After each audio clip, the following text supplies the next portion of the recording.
한국에는 다양한 교단이 있습니다. 성도들도 궁금해하는 것이 가끔은 우리가 어떤 교단에 속해 있는지, 그리고 설령 있더라도 그것이 무슨 차이가 있는지 잘 모릅니다. 특히 큰 교단으로는 장로교, 감리교, 성결교, 침례교, 순복음 등 이런 교단들은 이제 신학적 특징이 있고 또 그 교단에 따라서 강조하는 부분들이 있어서 그 분위기에 따라서 또 이런 교단들이 생겼습니다. 그리고 또 장로교 안에도 고신, 합신, 합동, 통합 등이 있어서 우리는 통합교단인데 또 어디 속하는지 이런 걸 이렇게 복잡하게 생각하고 있다라는 것입니다. 하지만 이것이 우리가 크게 신앙생활 하는데 큰 문제는 안 되지만 또 한편으로는 알아둘 필요는 있습니다. 그리고 이 교단은 분명히 이제 신학적인 특징도 있고 또 어떤 교단은 이제 정치적인 이유로 이렇게 교회사적으로 많은 분란과 또 분열의 모습이 있어서 우리나라는 참 많은 교단과 교파가 있는 것이 사실입니다. 그런데 이 교단과 교파가 어떤 분위기와 상황이 있기 때문에 예전에는 좀 이게 진보적이다, 어딘 보수적이다, 어디는 중립적이다 이런 것들이 있었는데 지금은 정치적인 이유가 더 많이 드러나는 모습이긴 합니다. 그래서 통합적 정치적인 부분, 합동도 정치적인 부분, 그래서 이렇게 좀 크게 문제가 되곤 있는데, 그래서 신앙적으로 이제 갔을 때는 크게 문제가 없고 또 크게 차이가 없다라는 것이죠. 그래서 통합 측을 가도 어디는 순복음과 같은 느낌이 나고 순복음 교회를 가도 어디는 또 감리교 같은 느낌이 나고 좀 약간 그런 모습이 되어 있다라는 것입니다. 그리고 이렇게 어떤 교단의 교회를 다니느냐, 장로교를 다니냐, 순복음을 다니냐, 침례교를 다니냐, 감리교를 다니냐가 중요한 것이 아니라 지금은 건강한 교회를 다니냐, 그리고 그런 건강한 교회가 필요한 모습이 되었다라는 것이죠. 그렇다면 교회가 왜 정치적이 되고 힘을 잃은 이유가 무엇일까요? 그 이유 중 하나로 교회가 이제 세상의 문턱을 낮춘다고 했습니다. 예전에 교회가 너무 이렇게 좀 폐쇄적이고 방어적이고 또 한마디로는 이렇게 좀 보수적이다라는 이런 표현이다 보니까 밖에 있는 사람들이 교회로 들어오기 어려워서 교회가 오픈해야 된다. 그래서 그 계획을 낮추기 위하여 다양한 시도들을 해왔던 것이죠. 그러면서 다양한 것들을 받아들이기 시작했습니다. 그래서 신학적으로 문제가 됐어도 신앙적으로 또 이것을 잘 이제 바꿔서 문제가 되지 않고 그것이 도리어 교회의 숫자가 드러나고 교회 이미지가 좋아지면 문제가 없다는 식으로 이제 다 받아들여 버렸다는 것이죠. 그러면서 교회와 세상이 구별되지 않고 또 세상이 해야 될 것도 교회가 하려고 하면서 정체성을 잃어버리기 시작했습니다. 물론 교회가 문턱을 낮춰서 누구나 올 수 있고 누구나 예배드릴 수 있고 또 이렇게 세상과 교류하고 협력하는 것은 너무나 좋은 얘기고 이것이 또 하나님이 원하시는 것입니다. 그런데 문제는 무엇이냐? 분별하지 않고 아무거나 다 들여오면서 조금씩 문제가 생기기 시작하고 이제 세상의 문화까지도 흡수하면서 사람의 마음은 열었지만 동시에 하나님 마음이 근심케 되는 그런 상황이 되었다라는 것이죠. 오늘 나누려고 하는 버가모도 이 버가모 교회도 이런 모습입니다. 버가모 교회의 별명은 이렇습니다. 세상 문화에 타협한 혼합주의 교회로 불립니다. 그렇다면 이런 버가모 교회를 통하여 현재 주님은 어떤 말씀을 하고 계시고 우리는 그렇다면 어떠한 모습으로 이 말씀을 받고 또 고민하고 결단해야 될지 알아보려고 합니다. 버가모 교회의 특징은 이렇습니다. 지형적으로는 에게해 연안에서 24km, 서머나 북쪽 56km. 그래서 우리가 에베소 교회부터 하면 에베소 북쪽에 서머나 위쪽에 버가모 이제 이렇게 있다라는 것이죠.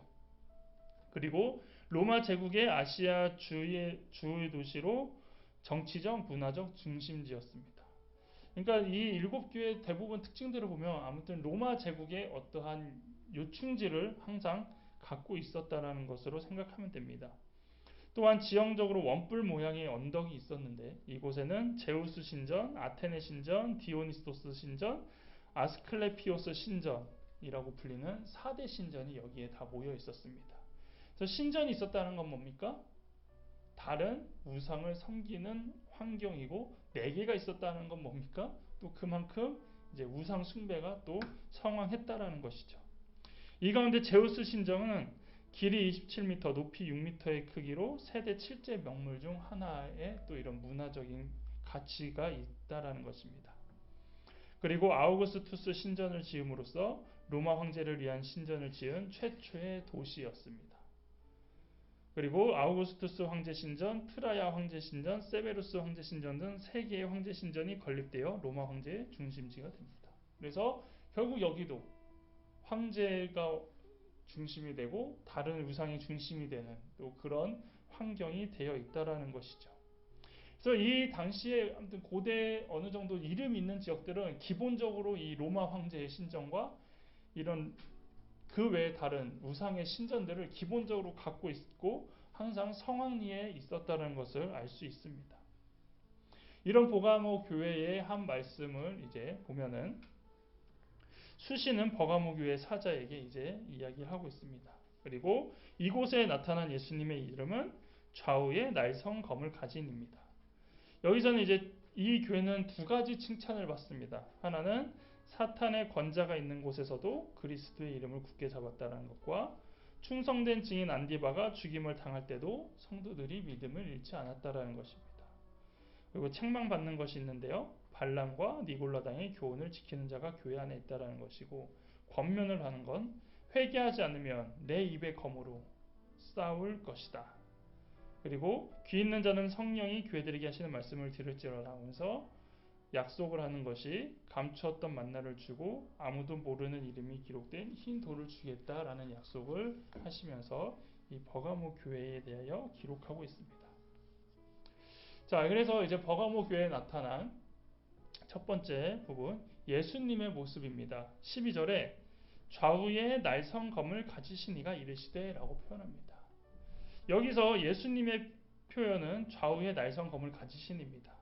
이 표현은 요한계시록 1장 16절에 나오고 정의로운 심판을 상징하는 것으로 권면할 때인 2장 16절에도 내 입의 검으로 그들과 싸우리라는 이 부분을 통하여서 버가모 교회는 심판이 강조된 교회입니다. 그렇다면 왜 버가모 교회의 예수님은 정의로운 심판을 상징하는 좌우의 날성 검으로 이르시고 또 마지막에 그렇게 권면을 하실까요? 버가모 교회의 상황을 보면 알 수 있다는 것입니다. 13절에 이렇게 나와 있죠. 내가 어디에 사는지를 내가 아노라. 거기는 사탄의 권자가 있는 데라. 버가모 지방에 사탄의 권자가 있다고 합니다. 앞에 버가모에 대한 간단하게 얘기를 했을 때 뭐가 있다고 그랬죠? 황제 숭배하는 신전들도 있었고요. 그 다음에 4가지 대표적인 우상의 신전이 다 갖춰져 있다라고 했습니다. 그래서 사탄의 권자는 당연히 하나님을 대적하는 그것을 얘기하는데 이 사탄의 권자에 대해서도 해석이 조금씩 다릅니다.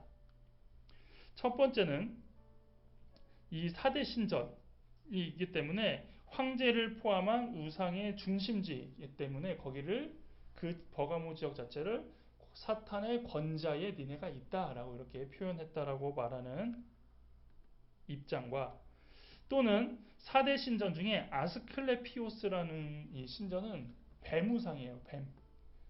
그래서 그 신전은 이제 뱀이 새겨져 있고 이제 뱀을 섬기는 그 신전이라는 거죠. 그래서 그 뱀을 사탄하고 연관시켜서 거기를 사탄의 권자라고 하는 거다라고 이야기하는 사람들이 있고요. 또 마지막으로 이 지역도 기독교의 박해 중심지였기 때문에 이 기독교 박해를 하는 건 어디서부터 나옵니까? 사탄의 힘으로부터 나온다 해서 거기를 사탄의 권자다라고 보는 해석이 있습니다. 그래서 한 7가지에 대하여 이 사탄의 권자를 이제 학자들이 다양하게 해석을 하는데 이거 이제 줄이다 보면 이렇게 대표적으로 3개로 줄일 수 있는 거고 결국은 어떤 상황에 따라서든지 그것을 사탄의 권자로 볼 수 있는데 공통점이 무엇이냐면 모두 사탄의 세력과 관련이 있다라는 것이죠. 황제 숭배라든지 뭐 뱀을 본딴 신을 믿는 곳이라든지 아니면 그 외에 다른 우상을 섬기는 곳이라든지 기독교를 박해하는 곳이라든지 그 종류는 다 다르지만 결국 그 사탄이 힘을 주면서 사탄의 영향을 가지고 그들을 핍박하는 그것에 대한 공통점이 있기 때문에 여기를 사탄의 권자가 있다라고 말하고 있습니다. 그래서 사탄의 권자가 있다는 건 무엇입니까? 어떤 사탄의 중심지, 악의 어떤 힘이 더 강한 곳이다라는 것을 여기서 보여주고 있다는 겁니다. 그래서 이런 영향력이 있는 곳, 이런 악한 영향력이 있는 곳은 어떨까요? 당연히 신앙생활하는 것이 그만큼 어렵고 그런 환경 가운데 있는 교회가 바로 버가모 교회라는 것입니다. 이것은 또한 다양한 방법으로 타협하는 모습들이 있었음을 예상할 수 있습니다.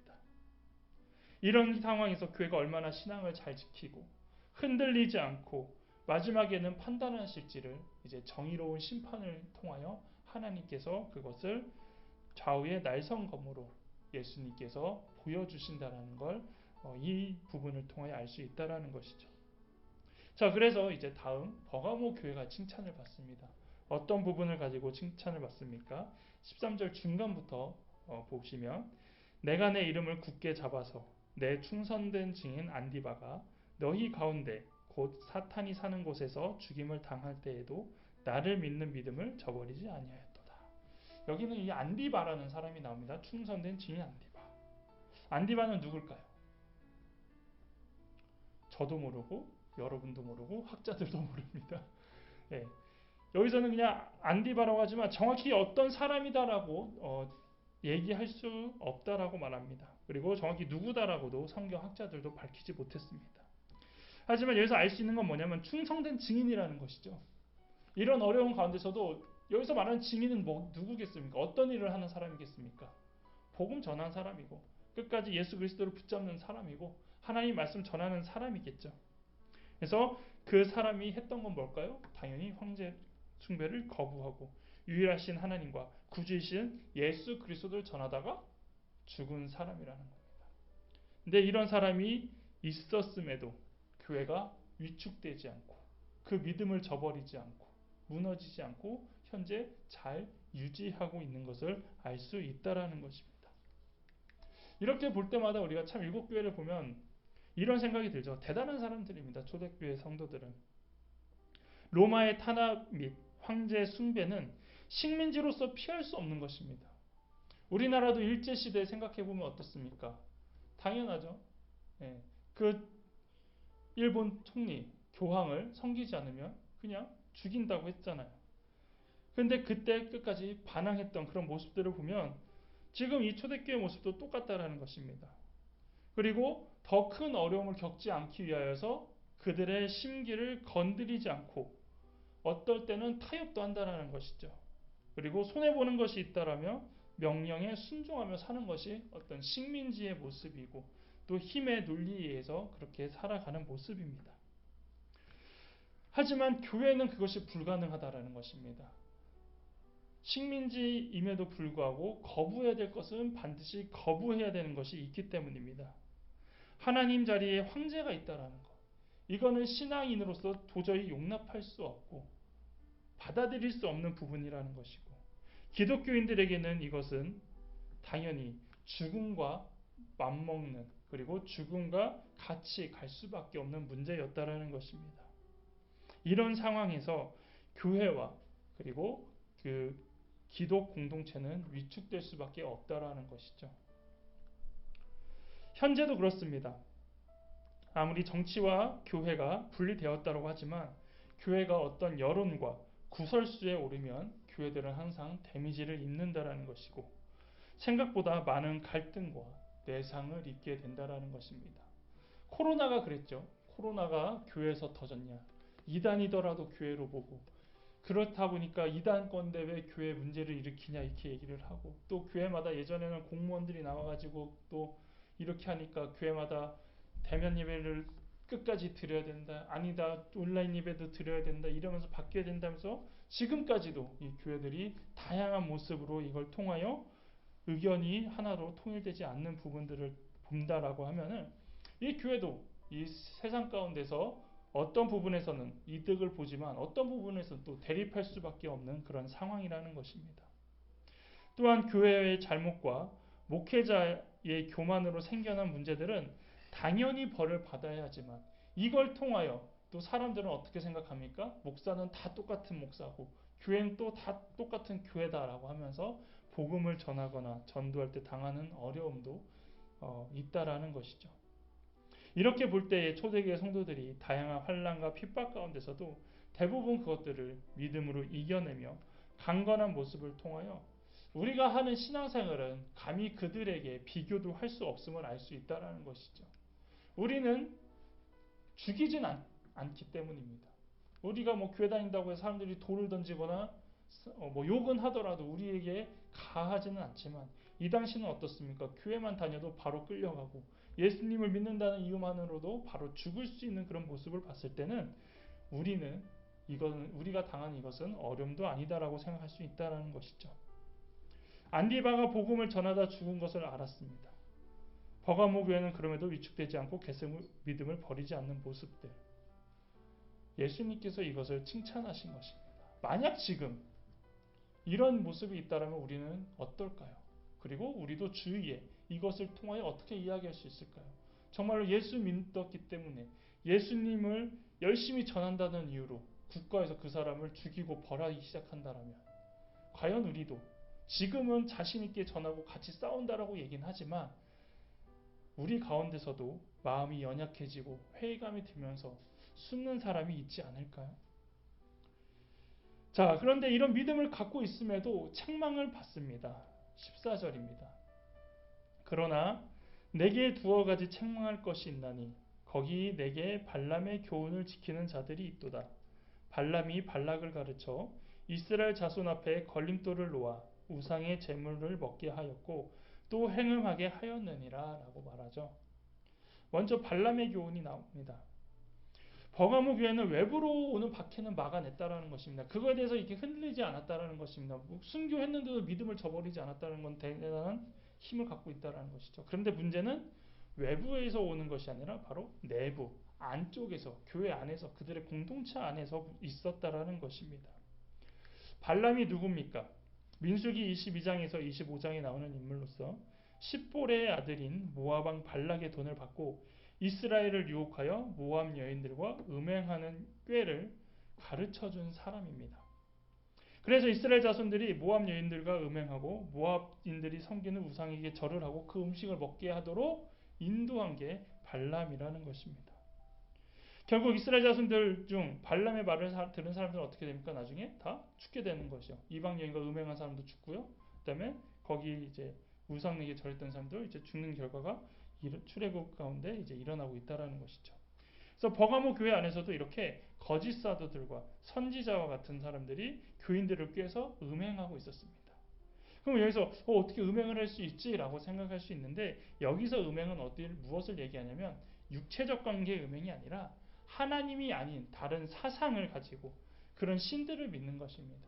그러니까 오직 믿음이 아닌 갈라디아에서 말하는 다른 복음, 다른 이제 그런 신앙적인 것들을 이제 믿는 것을 여기서는 이제 음행이라고 표현한 것이죠. 교회는 오직 하나님만 사랑해야 됩니다. 근데 하나님 위의 것을 이제 사랑하거나 또 그것들을 우선시한다면 이것을 성경에서는 음행이라고 항상 표현해 왔습니다. 또한 우상 숭배와 음행을 다른 말로 하면 그것은 시대와 타협하는 것과 같다라는 것이죠. 그리고 이것은 또한 니골라당의 교훈과도 비슷하다고 말하고 있습니다. 그래서 이렇게 말씀하십니다. 이와 같이 내게도 니골라당의 교훈을 지키는 자들이 있도다. 그래서 어떤 사상뿐만 아니라 어떠한 풍습들, 어떤 관습들 이런 것이 기독교 문화와 또 교회에서 원하는 것들이 아닌 이제 이것저것 막 섞어가면서 조금씩 타협하는 모습들이 그 안에 있고 그런 사람이 있다라고 얘기한다라는 것이죠. 니골라당의 가르침은 하나님을 섬기면서도 이방 문화를 수용해도 괜찮다고 말하는 가르침입니다. 그래서 과거 구약 시대 때도 이스라엘 왕들을 보면 우리가 쉽게 이해할 수 있습니다. 성경에서는 선한 왕과 악한 왕을 이렇게 구분하는데요. 선한 왕의 기준은 무엇입니까? 하나님을 잘 섬기는 겁니다. 악한 왕은요, 하나님을 멀리하거나 하나님을 안 믿는 거죠. 근데 이걸로 끝나는 게 아닙니다. 하나님을 믿으면서도 무엇을 했냐면 하나님을 섬기는 신전 외에 다른 제단과 이런 것들을 다 파괴하고 우상을 없앤 왕이 선한 왕입니다. 하지만 그렇지 않은 왕들도 분명히 있었다는 것이죠. 그러니까 하나님을 믿는다고 되어 있지만 그렇지만 어떻게 표현됩니까? 제단과 우상은 제하지 않았더라. 뭐 버리지 않았더라. 이런 왕들도 있었다라는 것이고, 바로 이런 모습이 지금 여기 버가모 교회에서 보여주는 모습과 비슷하다라는 것입니다. 그래서 구약에서는 선지자들이 항상 얘기하는 거 뭡니까? 오직 여호와만을 외쳤다라는 것입니다. 버려라, 회개해라, 잘못하고 있다, 이렇게 얘기하고 있는 것이고, 신약에서는 이제 제자들과 사도들이 오직 예수님만이 구원자라고 하면서 모든 철학자들과 바울이 얘기했던 것이고, 사도들도 그것과 함께 전했다라는 것입니다. 또한 종교시대 때는 어떻습니까? 오직 믿음만을 외치면서 세상과 교회가 혼합되지 마라. 더 이상 세속화돼서는 안 된다. 이것은 하나님이 원하시는 것이 아니고 이건 하나님의 방법이 아니다라고 계속 외치고 있다라는 것이죠. 여러분, 중세시대 교회의 타락이 어떻게 시작되었습니까? 지금도 천주교는 인정하고 있지는 않지만 그 당시 교회가 국교화가 되면서 이제 세상과 타협하기 시작했다는 것입니다. 교회가 국교화가 됐다는 것은 한편으로는 좋은 일이죠. 굳이 전도하지 않아도 국가에서는 예수를 믿으라라고 이렇게 얘기한 거고 인정해 준 거니까. 하지만 이것이 도리어 독이 돼서 이제 세상과 타협하게 되고 세상과 교회가 분리가 없고 도리어 힘과 다양한 모습으로 변질되기 시작했다는 것입니다. 뿐만 아니라 다양한 이방 종교와 다양한 문화까지도 수용해야 된다라는 그런 상황까지 되었다라는 것이죠. 그러면서 마리아나 천사, 성인들도 숭배할 수 있다. 또 다양한 미신적인 일들을 행하면서 중세시대 교회가 이방 문화와 타협을 합니다. 이것이 지금 천주교 안에도 여러 가지 모습으로 만들어져 있지만 그들은 무엇이라고 얘기합니까? 다 성경과 연관시켜서 문제되지 않는 것처럼 해석하는 것들이 있다라는 것이죠.